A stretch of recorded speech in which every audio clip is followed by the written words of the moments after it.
இயக்குனர் பாலச்சந்திரன் பாரதிராஜா. இயக்குனர் சிகரம் பாலச்சந்திரனை பார்த்தீங்கன்னா தமிழ் சினிமாவில் கிட்டத்தட்ட 70களில் ஆரம்பித்து 80களில் மிகப்பெரிய டைரக்டராக இருந்தாங்க.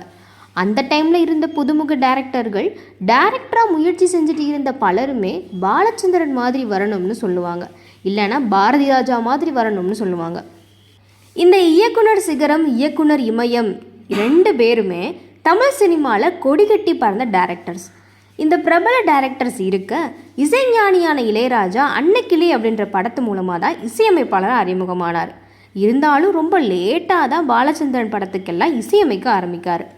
பல படங்களை பாலச்சந்திரன் இயக்கிக்கிட்டே இருந்தாலும் தன்னோட சிந்து பைரவி படத்தில் தான் இளையராஜாவை இசையமைப்பாளராக அப்பாயிண்ட் பண்ணார். கிட்டத்தட்ட அந்த டைம் லைனில் தமிழ் சினிமாவில் இருந்த எல்லா டைரக்டர்ஸுமே இளையராஜாவை தன்னுடைய படத்துக்கு இசையமைப்பாளராக இசையமைக்க வச்சாங்க. அப்படின்னா பாலச்சந்திரன் ரொம்ப லேட்டாக தான் இளையராஜாவே தன்னுடைய படத்தில் இசையமைக்க வச்சார். சிந்து பைரவி படம் தான் இளையராஜாவையும் பாலச்சந்திரனையும் இணைச்ச படம். அந்த படத்தோட பாட்டு எல்லாமே செம ஹிட்டான பாட்டு. அந்த மாதிரி தமிழ் சினிமா ஃபுல்லாக இளையராஜா இளையராஜா இளையராஜா இளையராஜான்னு இளையராஜா இல்லாமல் எந்த படமும் இருக்காது என்ற மாதிரியான ஒரு நிலைமை வரும்போதும் முதல்ல இளையராஜாவை விட்டு போன முதல் டைரக்டர் யாருன்னா அதுவும் பாலச்சந்திரன் தான்.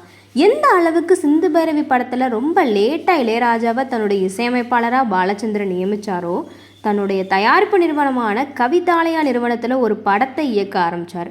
அந்த படத்தில் தான் இளையராஜாவேனா புது இசையமைப்பாளரை அறிமுகப்படுத்துவோன்னு பாலச்சந்திரன் அறிமுகப்படுத்தின இசையமைப்பாளர் தான் 80கள் காலகட்டத்துக்கு அப்புறம்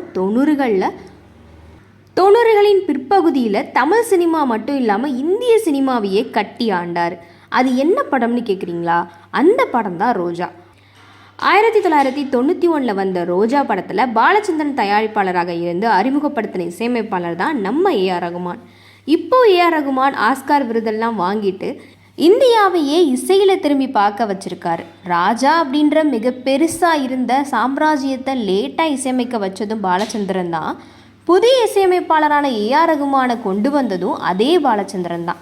பாலச்சந்திரன் தாங்க இப்போ ராஜா ரகுமான் அப்படிங்கிற கான்செப்டுக்கே பெரிய காரணம். அந்த படம் தான் ரோஜா.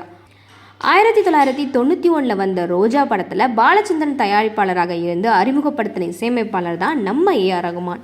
இப்போ ஏஆர் ரகுமான் ஆஸ்கார் விருதெல்லாம் வாங்கிட்டு இந்தியாவையே இசையில் திரும்பி பார்க்க வச்சிருக்காரு.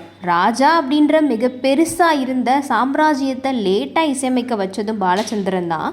புதிய இசையமைப்பாளரான ஏஆர் ரகுமானை கொண்டு வந்ததும் அதே பாலச்சந்திரன் தான்.